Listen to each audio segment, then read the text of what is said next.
Welcome, brave souls of Second Life, to a tale from the ashes of tomorrow. In Weird Fantasy number 17, Ray Bradbury conjures a house that whispers poetry amid a world consumed by silence. Prepare yourselves, for there will come soft rains, where the walls remember, but the living do not. Let's step into the room.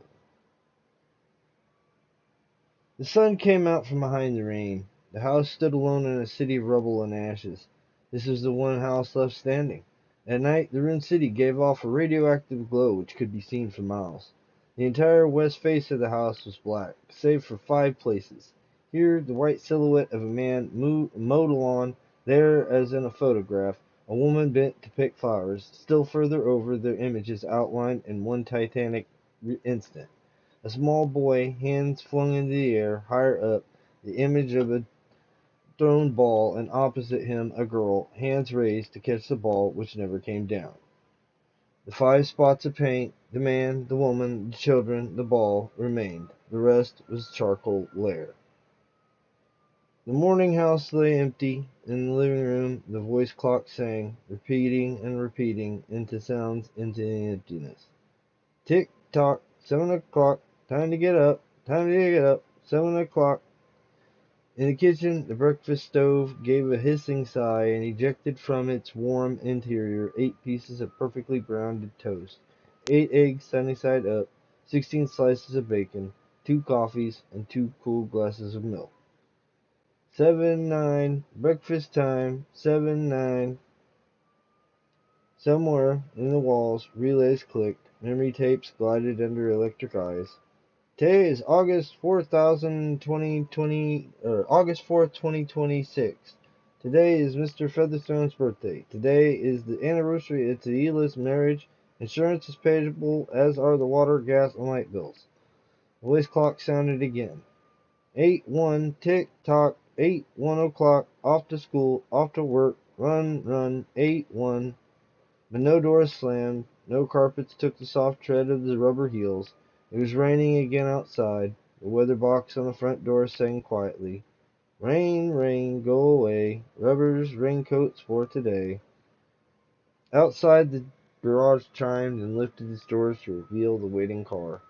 After a long wait, the doors swung down again. At 8:30, the eggs were shriveled and the toast was like stone. An aluminum wedge scraped them into the sink, where hot water whirled them down a metal throat, which digested and flushed them away to the distant sea. The dirty dishes were dropped into a hot washer and emerged trickling dry. 9:15, time to clean. Out of bournes into the wall, tiny robot mice-like things darted. The rooms were crawl with small cleaning animals, all rubber and metal. They thudded against chairs, whirling their mustached runners, kneading the rug nap, sucking gently at hidden dust. Then, like mysterious invaders, they popped back into their nooks. Their pink electric eyes faded. The house was clean. 10:15. The garden sprinklers came up in golden founts. The water pelted window panes, running down charred west side where the house had been burned evenly free of its white paint. 12 noon. A dog whined, shivering on the front porch. The front door recognized the dog's voice and opened. The dog, once huge and fleshy, but now gone to bone and covered with sores, moved inside, tracking mud. Behind it, angry mice whirred, angry at having to pick up mud, angry at inconvenience, for not a leaf fragment blew under the door, but what the wall panels flipped open, and the scrap rats flashed swiftly about. The dog ran around, hysterically yelping to each door, at last realizing, as the house realized, that only silence was here. It sniffed the air and scratched at the kitchen door.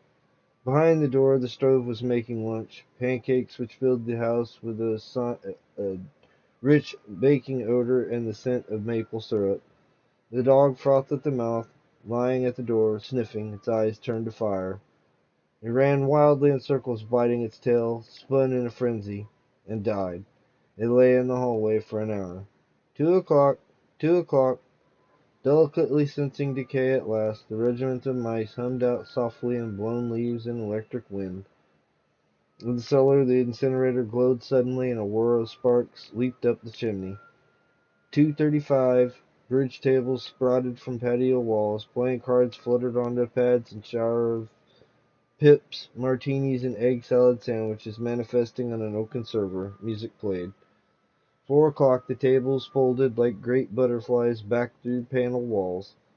4:30, the nursery walls glowed. Animals took shape: yellow giraffes, blue lions, pink antelopes, lilac panthers, cavorting a crystal substance. It was children's hour. 5 o'clock, the bath filled with clean hot water. 6, 7, 8 o'clock, dinner in the study. A click. A cigar puffed up in the metal stand opposite the hearth, half-inch of gray ash on it, smoking, waiting. 9 o'clock, hidden circuits warmed the beds, for nights were cool here. The fire burned on the stone hearth, and the cigar fell away in a mound of quiet ash on its tray. The empty chairs faded each other between the silent walls, and the music played. At 10 o'clock, the house began to die. The wind blew. A falling bough crashed through the kitchen window. Cleaning solvent, bottled, shattered all over the stove. The room was ablaze in an instant. Fire! Fire! The house lights flashed on. Water pumps shot from the ceiling. But the solvent spread on the linoleum, licking, eating under the kitchen door, while the voices took up the chorus. Fire! Fire! The house tried to save itself. The doors sprang tightly shut, but the windows were broken by the heat, and the wind blew, sucking upon the fire. The house gave ground as the fire and 10 billion angry sparks moved with flaming ease from room to room through the house, while scurrying water rats squeaked from the walls, pistoling their water, and ran for more. The wall sprays let down showers of mechanical rain.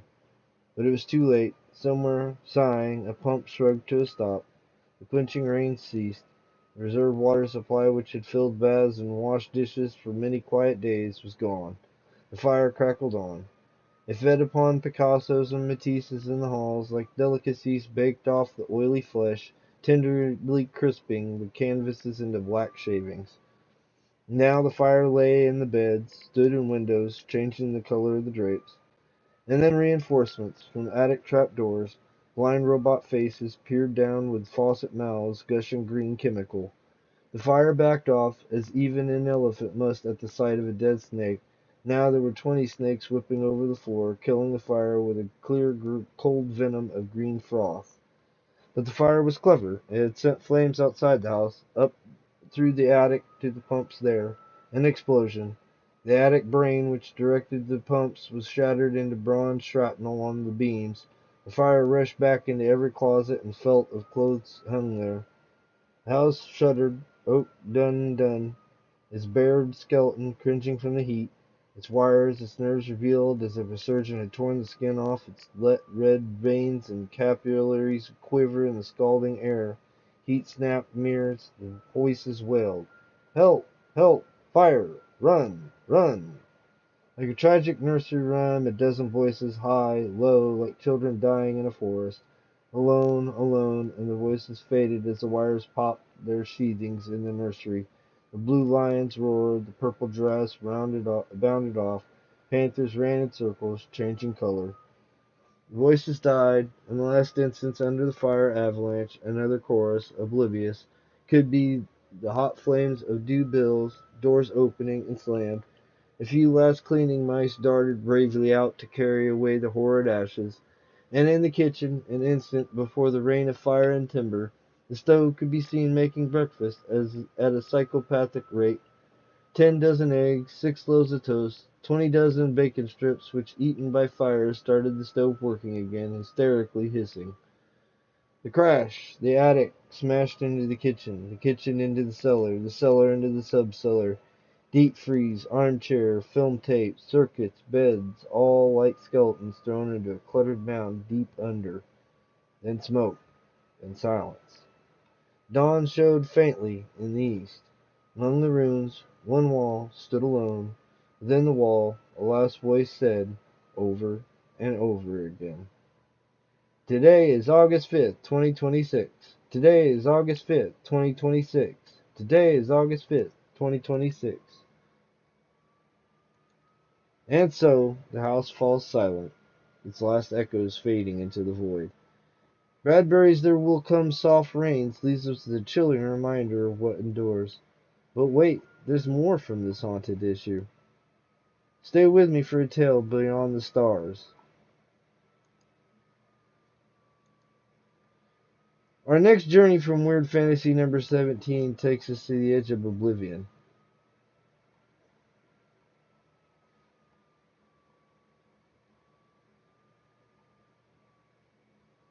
In the Aliens, extraterrestrials arrive as Earth shatters, only to find their fate scripted in this very comic trap in an infinite loop. Let's unravel the cosmic paradox. The ship was suddenly filled with a gold light as the green planet on the astro screen exploded in a blinding flash. Look, the third planet! Our destination! It has exploded! The creatures of the ship stared in horror as hundreds of tiny incandescent particles, fragments of a once plowed planet, hurtled out into space in all directions. Then we were too late. The fools! We knew they'd discover atomic power, and now they have destroyed themselves before we could warn them, teach them. Now we never know anything about the creatures that inhabited the third planet, or about their civilization. Perhaps one of those fragments of the planet, one of those exploded sections, contained evidence, holds the key. Perhaps you are right. We will direct our ship after one of these pieces that now streak through space. Look, there is a large section containing a portion of the planet's original surface. Soon. We are drawing near. Stand by. We are cutting our speed. Ruins. Nothing but charred ruins. Then, we are down. Don spacesuits. These free-falling fragments hold no atmosphere now. Primitive society, no doubt. Notice the remains of the structures? The alien creatures descended from their craft and began to explore the surface of the planet. Fragment.